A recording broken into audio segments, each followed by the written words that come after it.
Welcome back, my friends. Continuing our coverage of the film festival films that were shown at the Oshkosh Horror Film Festival. Say that 5 times fast. We're going to take a look at 2 shorts right now. We're going to look at Tape. Now, Tape is brought to us by writer-director Jason Kaufman. It was co-directed by Max Decker, and it tells the story of Jim Karsten, who is on the outs with his wife. He knows his wife's leaving him, but he just can't handle it, so he calls upon the services of a mysterious Mr. Lake, who will help him with his issue, but there are consequences to asking Mr. Lake's help, and part of those consequences involve a videotape.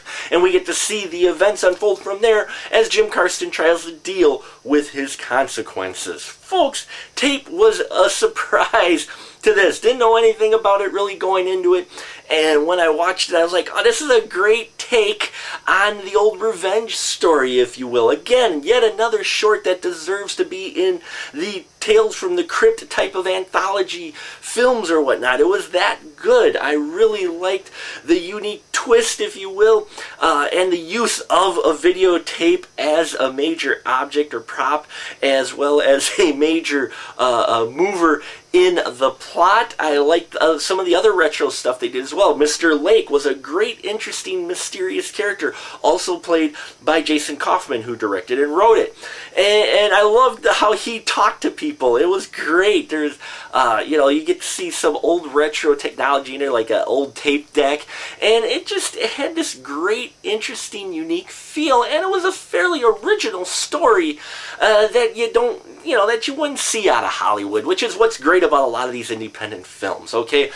There's some great gore in there as well. Not a whole lot, but there is blood, and that was really well done. You got also a great performance by Michelle Corvallis, who's in there. You may recognize her from Deadweight, as well as Aaron Christensen, who played Jim Karsten. He was in Deadweight as well. So, a couple of Deadweight alumni showing their acting chops in Tape. It's definitely worth your time if it's showing at a festival. Check it out. Not a whole lot of information online about it, but I will put links that I have for it down below.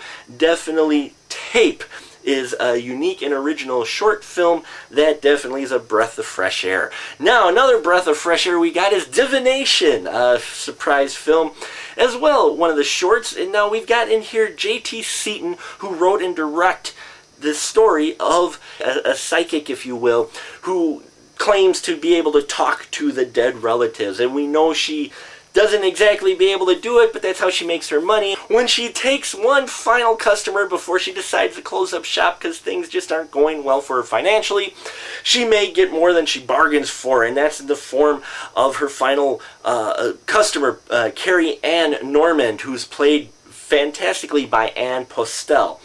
And we get to see the events unfold from there, that there are consequences as well to someone's actions of fraud, and things aren't exactly what they seem. A fantastic performance by Lynn Lowry, who you may recognize from The Crazies and Theater Bazaar she was in recently. She played the psychic, and I loved her performance, and it's definitely great to have a veteran actress such as her in a film like this to help really ground it and give it some legitimacy. But the newcomer really holds her own. Ann Postel, who played the Carrie Ann Normand, the customer.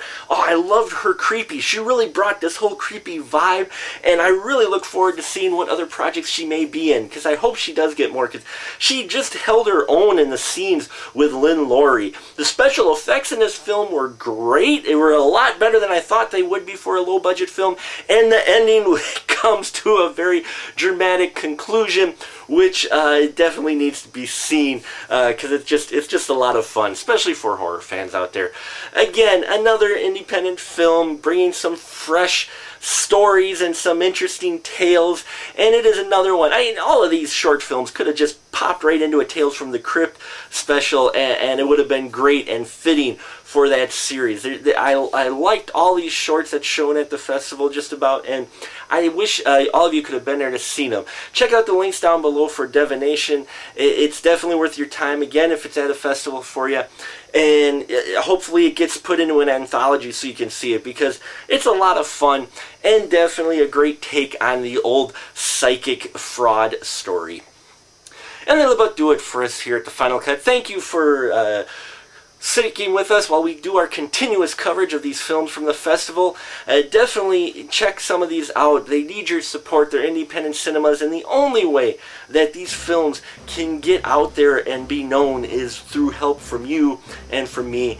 And if everybody does their part, some of these brilliant filmmakers and actresses and stuff can really get their names out there and hopefully move on to even bigger projects with bigger budgets, because I'd love to see if this is what they can do with small money. Love to see what they could do with a bigger budget and more time.